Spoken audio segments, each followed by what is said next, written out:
History has provided a substantial array of technologies for dealing with the range of supernatural, malevolent entities that are now often just grouped together as demons. From amulets to exorcisms, from wards and prayers, even setting one demon against the other, famously with Pazuzu set against Lamashtu, something that Jesus was even accused of doing. Dealing with the forces of darkness has long been a concern, as long as basically people have been expressing concerns in writing. However, one of the more interesting anti-demonological technologies seems to have appeared in what is now modern-day Iraq, from around the city of Nippur in the 5th to 8th centuries of the Common Era, Aramaic Incantation Bowls.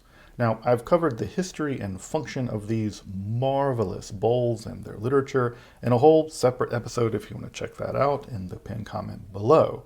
But these bowls were used by Jews, Christians, Muslims, Zoroastrians, and Gnostic Mandeans to drive away a huge range of demons, most famously, of course, the demoness Lilith, but also for protecting themselves against various forms of malevolent sorcery. Inscribed with a series of Aramaic incantations and apparently buried upside down within the house, usually within the lintel of the house, but also sometimes nested together or spread apart in bedrooms, these bowls are a wonderful expression of a now virtually lost magical technology.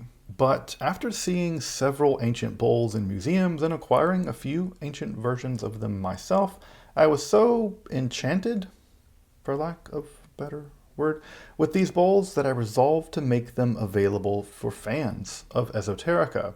So I teamed up with an amazing ceramicist and put my Aramaic skills to work, and after months of labor, I am happy to announce that we've produced 50 handcrafted incantation bowls with a unique Aramaic incantation that I've prepared myself, featuring, of course, a depiction of Lilith based on a range of historical bowls. You can always recognize her as naked with the wild hair and the bound features.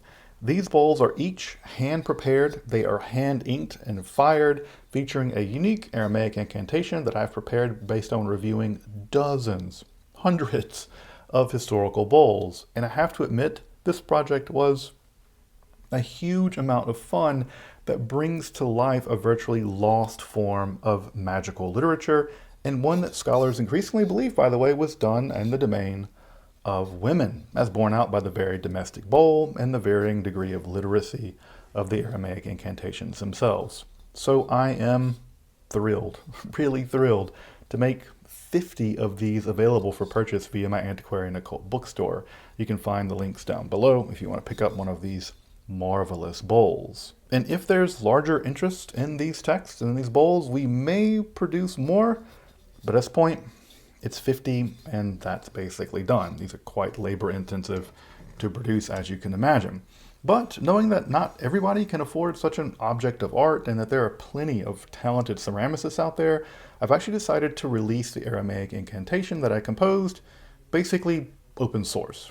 A feat that, by the way, took many hours poring over dozens of antique bowls and, comprising a text in ancient Aramaic. So, not exactly easy. So if you want to make your own Aramaic incantation bowl, which I honestly think serves as a wonderful, great catch-all incantation, the one that I composed at least, you can actually download those given my commitment to accessibility. I'd rather just make it open source and give anyone the ability to make a bowl as opposed to having to buy one from me. And again, I'm happy to make that available to anybody in both the Aramaic and the English translation for anyone to use as they like.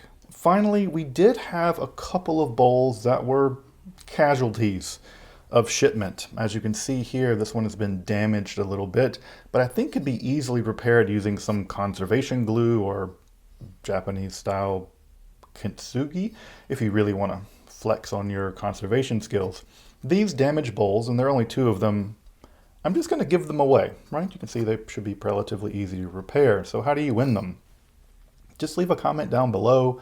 Follow us over at our Antiquarian Bookstore Instagram, support the channel with a one-time donation via PayPal, become a patron, the standard things that you can do to support the channel and keep the lights on and keep projects like this, keep them coming. So if you want to enter to win one of these damaged bowls that I'll be giving away for free, feel free to do that.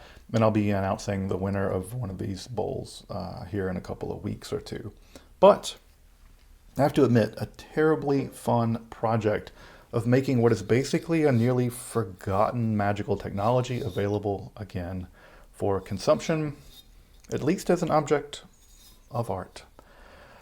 More projects like this in the future. I really love this sort of forensic reproduction of magical technology, so I'm looking forward to doing more stuff like this in the future, maybe with some Difficciones or something, I don't know.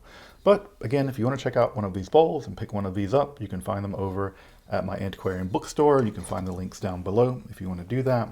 But until next time, I'm Dr. Justin Sledge, and thank you for watching Esoterica, where we explore the arcane in history, philosophy, and religion.